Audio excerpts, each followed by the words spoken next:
Hey guys, and welcome back to another episode.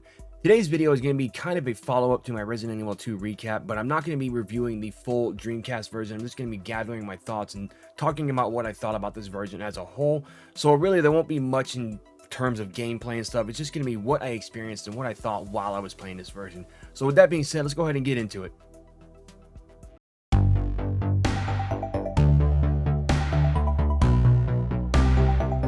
Back when I started my Resident Evil marathon on the channel, I always wanted to play through the Dreamcast version of Resident Evil 2 because every time I stream this game, it's always the PS1 version. Now, I have played the N64 version as well, which I'm going to cover in a future episode too, but the Dreamcast version is the only one that I've never played. I own it, so I figured why not play this one instead of the PS1 version, give that one a rest. I'll go back and play the Fort Survivor and all the mini games on that version. I don't really need to worry about unlocking them in the Dreamcast version. So I started the game up, and really it's not much different from the PS1 version. Graphically, yes, it is a lot nicer to look at. It's a lot prettier, a lot crisper, 60 frames per second. It's basically the PC port of Resident Evil 2 on the Dreamcast. So you keep that in mind. That's one good thing right there. But I did like that they allowed you to map your controls because I really did not like using the Dreamcast controller. So what I would do is I would use an adapter that allows me to use a PS4 controller on the Dreamcast. So I would use that, and the buttons are the same. So basically your setup is like an Xbox controller: X, Y, B, A. X is your run button, Y is your map button, B is your inventory screen, and A is your attack button, confirm button, all that stuff. So basically you're equivalent to square, triangle, circle, X. It's really not that difficult. I like that they let you map the controls in this game. Now, Resident Evil 3, and I'll talk about that one possibly later, but they did not allow you to map your controls in that game. It was kind of annoying because I'm sitting there trying to run, and basically I'm used to pushing square to run, and instead it's like X. I'm like, what? This doesn't make sense. Now, the gameplay is exactly the same. Like I said before, everything's in the same spot. There's really nothing new, no additions to this, unlike the N64 version where they did add some stuff to it, such as files and everything.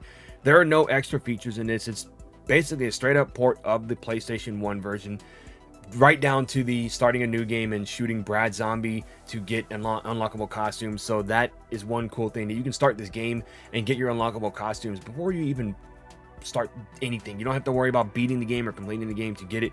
Just do the same trick you do on the PlayStation version, and it does allow unlimited ammo. So that was one good thing, because a lot of people asked me in my Resident Evil 2 unlimited ammo video, well, how does it work? It doesn't work on my version.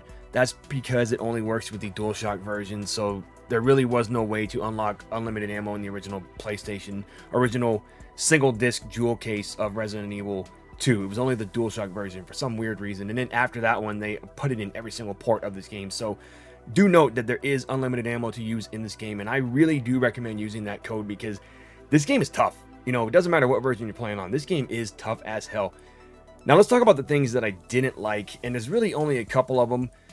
There were times where the audio would kind of just jump around, and you'd be shooting, and then the audio would skip. And I'm like, well, that was weird. What happened there? The audio would just skip while I was shooting a zombie, or it would just kind of just glitch out. And when I'm finding William Birkin at one point, his scream, like he fell through the railing, and then his scream happened like 2 seconds after he was already gone. After he was already off the screen, he screamed. And I was like, that does not sound right. Like, it just sounded off. It just didn't feel right to me. And I don't know if that was an issue in the PC version as well, but it was something that I noticed when I was playing this version, and I just didn't like that. I didn't like how the audio was out of sync at times.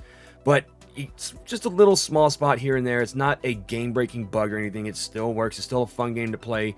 Now, there were occasionally some screen tears with some of the zombies and everything, but again, it's not a game-breaking bug.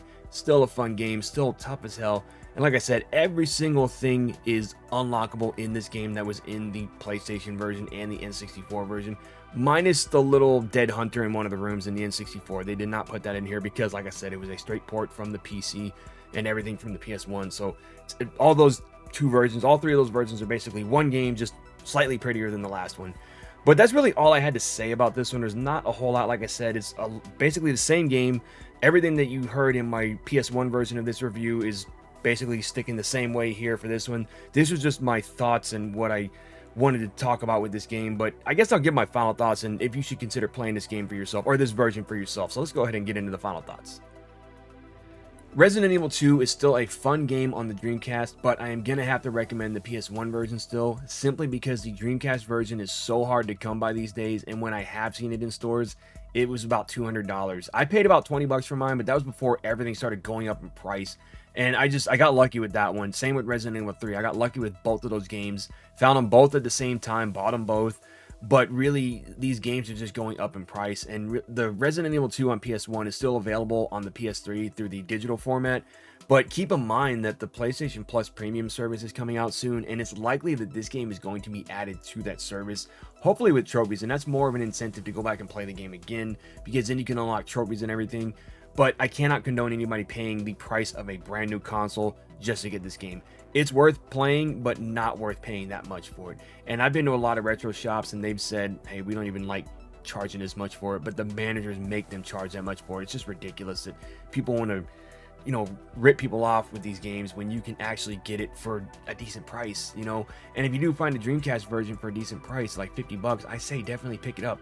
But with that, guys, we are coming to the end of the episode, and I want to know before we leave, what is your favorite version of Resident Evil 2? Let me know down in the comments below. I would like to thank you again for watching, and I really hope you enjoyed this episode. I always enjoy making these videos because it gives me a chance to revisit the past and introduce these older games to a newer audience who might be interested in trying them out for themselves. But it also gives me a chance to bring back the memories to those older fans who used to play these games back in the 90s and early 2000s, such as myself.